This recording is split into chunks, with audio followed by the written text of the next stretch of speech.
네, 대통령의 정부부처 업무보고가 전 과정 생중계로 국민 앞에 공개되고 있습니다.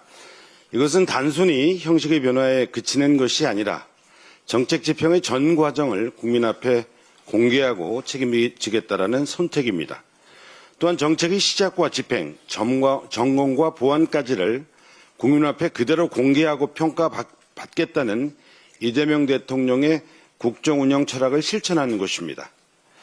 대통령과 정부부처 공무원들 간의 문답과 토론 중심의 업무보고는 국민 여러분께는 신선한 충격이 되고 있습니다. 이번 업무보고에서는 민생, 노동개혁, 지역균형 발전 같은 큰 국정과제를 다루는 동시에 현안에 대한 즉각적인 개선 지시가 함께 이루어지고 있습니다.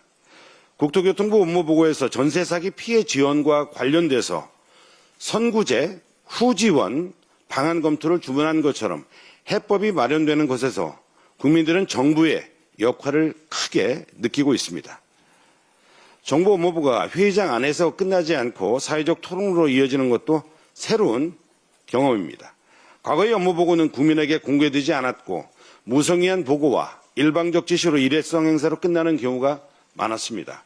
이재명 정부에서는 생중계로 공개되면서 국민들이 정책 수립 과정을 직접 확인하고 부족한 대목을 지적할 수 있게 되었습니다. 결국 정부는 국민을 설득할 수 있는 정책, 국민을 위한 정책을 준비할 수밖에 없게 되었습니다.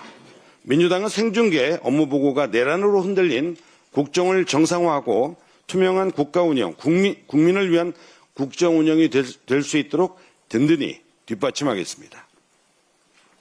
제주 4.3 양민학살 작전 책임자의 국가유공자 등록 취소하고 책임자를 처벌해야 합니다. 국가보훈부가 제주 4.3 당시 강경 진압을 지휘했던 박진경 대령을 국가유공자로 등록한 것은 헌법 가치와 역사 정의를 정면으로 훼손한 결정이기에 반드시 철회돼야 합니다. 정부 진상조사 보고서에도 박진경 부임 이후 대규모 주민 체포가 이루어졌고 그 작전이 주민들을 산으로 내몰아 사태를 악화시켰다라는 평가가 담겨 있습니다. 박진경은 1948년 제주에서 30만 도민을 희생시켜도 무방하다는 취지의 명령 발언이 재판정 진술 등으로 전해오고 있습니다. 그럼에도 무공수운 이력만으로 국가유공자 예우가 부여된다면 4.3에서의 제주도민의 희생과 국가폭력에 대한 국가 책임이 부정되는 것입니다. 이재명 대통령이 강조해온 국가폭력 불용의 국정 철학과 이번 국가유공자 등록은 정면으로 충돌됩니다. 우리 민주당은 4번의 민주정부는 지난 20여 년간 4.3의 진실을 밝히고 국가 책임을 바로 세우기 위해 앞장서고 노력해왔습니다.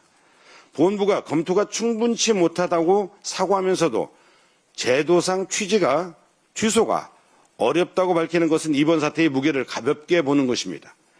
법이 문제라면 법을 고치고 무공훈장이 부당했다면 서원을 재검 중에 취소하고 국가유공자도 등록도 바로잡는 것이 국민주권 정부의 보훈 철학, 국정 철학입니다.